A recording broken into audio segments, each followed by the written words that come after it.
Hey, how's it going? Good morning. Welcome to Convos of Coffee. It's me, Pastor Mitch, and going in line with how Pastor Peter and Sandra started this on Monday, I am also today going to take this time to honor my dad and how he raised me. So my dad is like super funny, super amazing guy, Terry Pitt in Kingston, Ontario. Been pastoring the same church for 27 years, all on his own, with the help of the board and the congregation. But my dad is a solo pastor. He doesn't have a kids pastor, an associate pastor, a youth pastor, a worship pastor.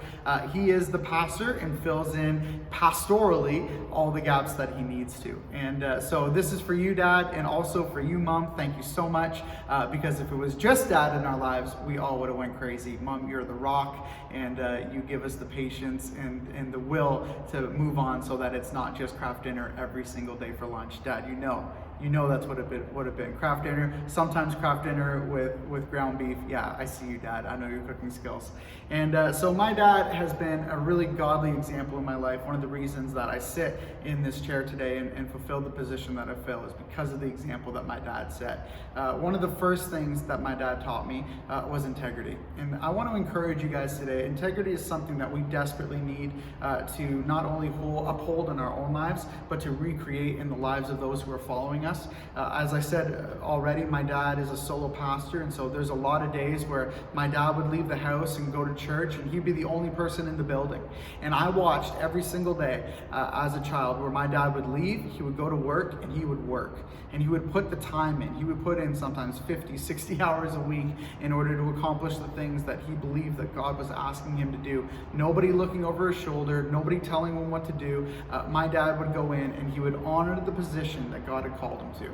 This is what we're to do. We don't need people to tell us where to go and what to do and what jobs to accomplish. We don't need people to keep the fire coals at our heels in order to make sure that we're doing our work. No, as people of God, we understand that God has created us. He's called us to this, that he has entrusted us, that every step that we take, that we are image bearers of the Creator. And so integrity has to be so high in our lives. Listen, if it means getting in trouble for something that you've done, walk with integrity. Don't cop out, don't weasel out, and make sure that we are owning up to our mistakes so that when we are also given our glory and people recognize the greatness that we've done, we can, just as we do in our mistakes, say, God, forgive me. In our glory, we can say, hey, not me, but God. And I watched my dad do this.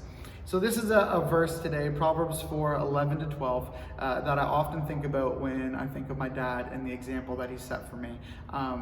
This is a verse where God is speaking, but this is the example that I've seen my dad follow and then instill in my life. And so this is what God says to us. I will guide you in the way of wisdom, and I will lead you in upright paths. When you walk, your steps will not be hampered, and when you run, you will not stumble. My dad showed me this. He showed me how to follow in ways of wisdom, how to make not just good choices, but the right choices, how to make holy choices. He showed me how to walk upright, to own up to your mistakes, to be a man of integrity, a person of integrity, a woman of integrity. If you're watching this, this is not just for the men. Come on, ladies. This is also for us. But also he taught me that when we mess up and when we make mistakes, that even in those moments, we have to realize that God loves us.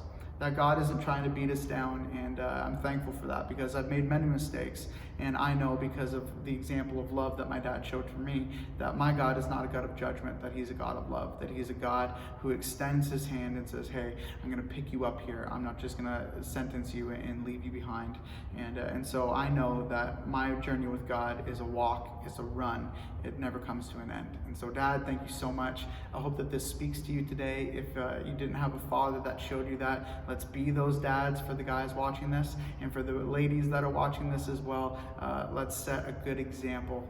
These are not just manly principles or guy principles. These goes beyond that. We need to be people of integrity. We need to be people of peace and forgiveness. And we need to be people that point everybody to the cross so that one day we can all see him face to face and celebrate together in heaven. All right. Thank you guys so much. Have a great week.